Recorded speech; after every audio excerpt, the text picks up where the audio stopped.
ওং তস্मै নমঃ ভগবতে ত্রিগুণায় গুণাত্মনে কেবলায় দ্বিতীয়ায় গুরুবে ব্রহ্মমূর্তয়ে সর্বশ্রুতি শিরোরত্ন বিরাজিত পদম্বুজম বেদান্তাম্বুজ সূর্যায় তস্मै শ্রী গুরুবে নমঃ মুকং করোতি বাচালং পঙ্গুং লঙ্ঘয়তে গিরিম যৎকৃপাতমং বন্দে পরমানন্দ মাধবম।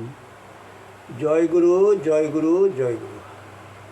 আসামবঙ্গীয় সারস্বত মঠ প্রতিষ্ঠাতা সদ্গুরু শ্রী শ্রী 108 স্বামী নিগমানন্দ সরস্বতী অন্যতম শিষ্য শ্রীমৎ স্বামী শিবানন্দ সরস্বতী প্রণীত বৈদিক ধারা অনুযায়ী নূতন ভাষ্য এবং শাঙ্কর ভাষ্য, রামানুজ ভাষ্য ও মাধ্য ভাষ্য সহ ঈশ উপনিষদ গ্রন্থ থেকে পাঠ।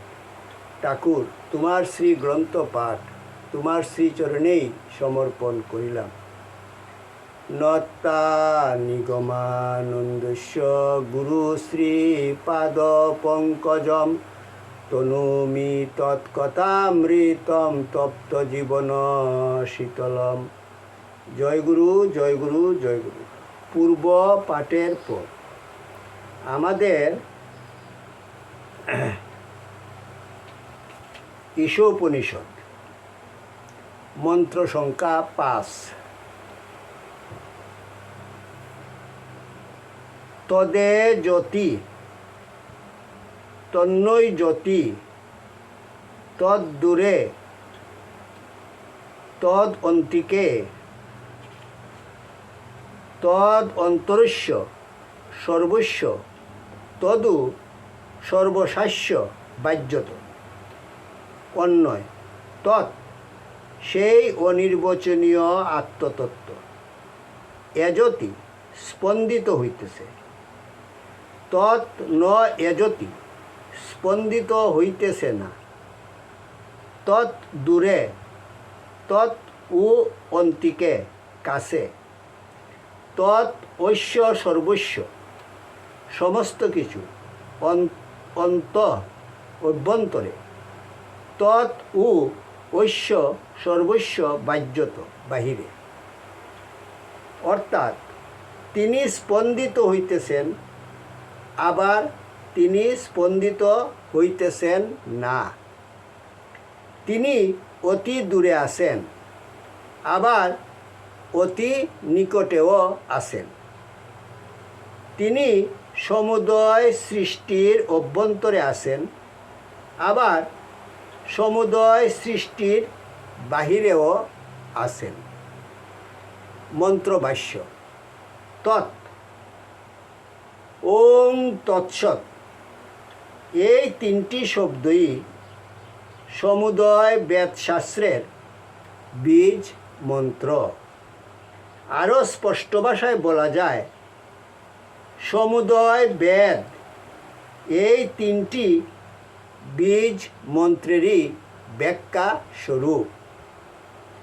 অদ্বৈত সত্তারূপে যিনি সৃষ্টিতে ও সৃষ্টির অতীত অমৃতলোকে পরিব্যাপ্ত হইয়া আছেন, তিনি সৎ। আর যিনি অনির্বচনীয়, যাহাকে শুধু বুদ্ধির ভূমিতে গিয়া আস্বাদন করা যায়, কিন্তু ভাষা দ্বারা যাহার তত্ত্ব প্রকাশ করা যায় না, তিনি তৎ। সুতরাং বেদে তৎ শব্দ দ্বারা শুধু নির্গুণ তত্ত্বকেই বোঝানো হয় নাই। তিনি একাধারে নির্গুণ, সগুণ এবং আরও কত কিছু। তার এই অনির্বচনীয় স্বরূপের নামই তৎ। ওং বা প্রণব শব্দের বিস্তারিত ব্যাখ্যা আমরা মুন্ডক উপনিষদ ভাষ্যে বিস্তারিতভাবে বর্ণনা করিব। সুতরাং এখানে উহার উল্লেখ নিষ্প্রয়োজন। এজতি এজ ধাতুর অর্থ কম্পিত হওয়া, স্পন্দিত হওয়া প্রভৃতি। তার দীপ্তিতেই সৃষ্টি দীপ্তিমান, তার আলোতেই সৃষ্টি আলোকিত, তার রূপের কণাই সৃষ্টিতে বিচিত্র রূপে অভিব্যক্ত হইতেছে। নিত্য চেতন নিত্য শক্তি লীলা নিত্য ধামে। শক্তি চেতনারই ধর্ম, যেখানে চেতনা সেখানেই শক্তি। সূর্য রশ্মিকে সূর্য হইতে পৃথক করা যায় না। দুগ্ধের ধবলত্ব বাদ দিয়া দুগ্ধকে পৃথক করা যায় না। এই পরম চেতনা বা চৈতন্যময়ী মহাশক্তি নিত্যধামে অমৃত ধামে যুগল মিলনে এক হইয়া আছেন। এই পরম ধামে যুগল প্রেমিকের প্রেমের ধারাই সৃষ্টজীবের মাঝে প্রতিভাসিত হইতেছে। তিনি তার এই অফুরন্ত প্রেম অফুরন্ত শক্তি প্রভাবে নিজেকে যেন স্থির রাখিতে পারিতেছেন না। তিনি যেন কম্পিত হইতেছেন। স্বীয় শক্তির প্রভাবে স্পন্দিত হইতেছেন। তার এই শক্তির স্পন্দন বা সক্রিয়তাই কোটি কোটি বিশ্ব ব্রহ্মাণ্ড রূপে অনন্ত জীবজগৎ রূপে ফুটিয়া উঠিতেছে। এই স্পন্দনই সৃষ্টির ছন্দ। তন্ময় জ্যোতি তার এই সক্রিয় রূপ, তার এই সৃষ্টিলীলাই একমাত্র সত্য নয়। তার এই এজত তত্ত্বের উপারে তার এই সক্রিয় বা সগুণ রূপের অন্তরালে অনেজত তত্ত্ব, নিষ্ক্রিয় বা নির্গুণ তত্ত্ব। তিনি আকাশের মতো নিশ্চল নিস্পন্দ। তিনি সর্বরূপী শিব। এই সর্বরূপী শিবের বক্ষ আশ্রয় করিয়াই মহাকালীর মহাশক্তির নৃত্য। এই অনেজত বা নিস্পন্দ তত্ত্ব আছে বলিয়াই উহাকে আশ্রয় করিয়া এজত বা সৃষ্টিতত্ত্বের প্রকাশ সম্ভবপর হইয়াছে। জয়গুরু। এই সক্রিয় এবং নিষ্ক্রিয়, এই সগুণ এবং নির্গুণ, এই উভয় তত্ত্ব লইয়াই পূর্ণ ব্রহ্মতত্ত্ব।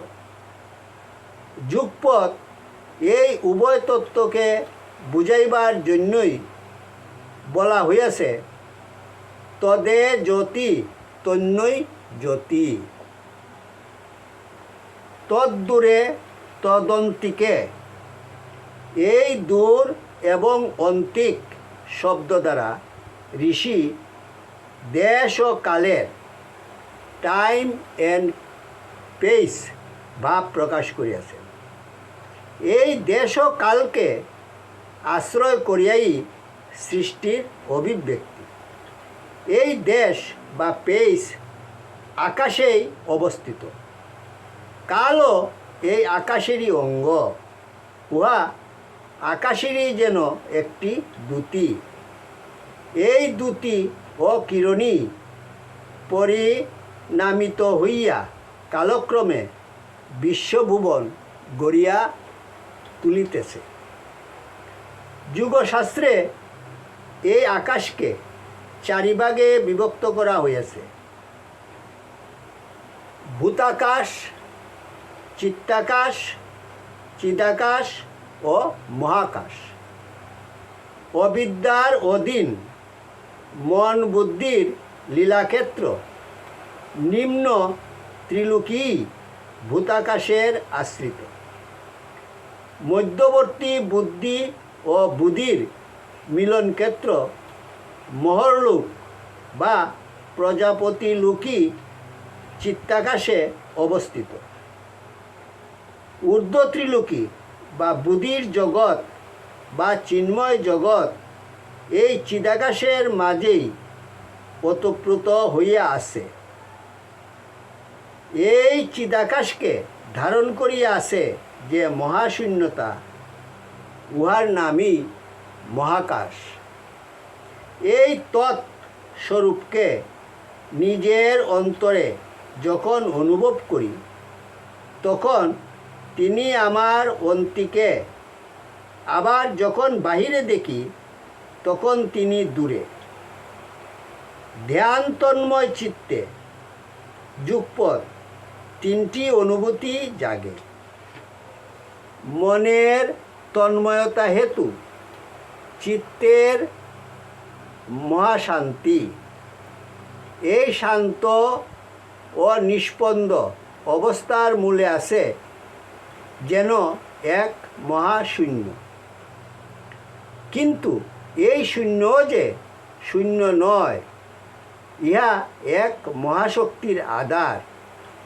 এই নিস্পন্দ শূন্য তত্ত্বই যেন স্পন্দিত হইয়া বিশ্বরূপে লক্ষ লক্ষ তারায় ঝলমল আকাশরূপে ফুটিয়া উঠিতেছে। আমার বেষ্টি চেতনাকেও ঘিরিয়া আছে যেন অনন্ত শক্তি, অনন্ত আকাশ। এই বেষ্টি চেতনায় যখন তাহাকে অনুভব করি, তখন তিনি অন্তিকে। আবার বিশ্ব চেতনায় যখন তাহার প্রকাশ দেখি, তখন তিনি যেন দূরে। তদন্তরস্য সর্বস্ব। যিনি শুধু ব্যষ্টি জীবনের অন্তরে নয়, তিনি সর্বভূতের অন্তরে আছেন। স আত্মা সর্বান্তরস্থ। তিনি সর্বভূতের অভ্যন্তরস্থিত আত্মা। তিনি অনুরণীয়ান, মহত, মহিয়ান। তিনি অনু হইতেও অনু এবং বিরাট হইতেও বিরাটতর। প্রত্যেক জীবের মাঝে ক্ষুদ্র জীব চৈতন্যরূপে তিনি অধিষ্ঠিত। আবার ভূমারূপে সমগ্র সৃষ্টিকে, সমগ্র জীব চৈতন্যকে তিনি ধারণ করিয়া আছেন। সমুদ্র যেভাবে সফেন তরঙ্গ ও বুদ্বুদাদিতে ধারণ করে, তদু সর্বশাস্য বাহ্যত। আত্মা যে শুধু সর্বভূত ব্যাপিয়ে আছেন তাহা নয়, সর্বভূত অতিক্রম করিয়াও তিনি আছেন। ত্রিপাদহস্য অমৃতং দিবি। তাহার এই ত্রিপাদ অমৃতস্বরূপ, আর এক পাদ এই মহাপ্রকৃতি বা সমগ্র সৃষ্টি। তাহার এই এক পাদ বা একাংশ দ্বারাই সমস্ত সৃষ্টি বিধৃত, সমস্ত সৃষ্টি পরিপূর্ণ। গীতার ভাষায় একাংশেন স্থিতং জগৎ ক্রমশ পাঠ করা হইবে। ওং যদস্করং পরিভ্রষ্টং মাত্রাহীনঞ্চ যদ্ভবেৎ তৎসর্বং কৈমতাং দেব প্রসিদ পরমেশ্বর। সর্বে ভবন্তু সুখিনঃ, সর্বে সন্তু নিরাময়া, সর্বে ভদ্রাণি পশ্যন্তু মা কশ্চিৎ দুঃখভাগ্ ভবেৎ। ওং শান্তি শান্তি শান্তি। ওম তৎসৎ।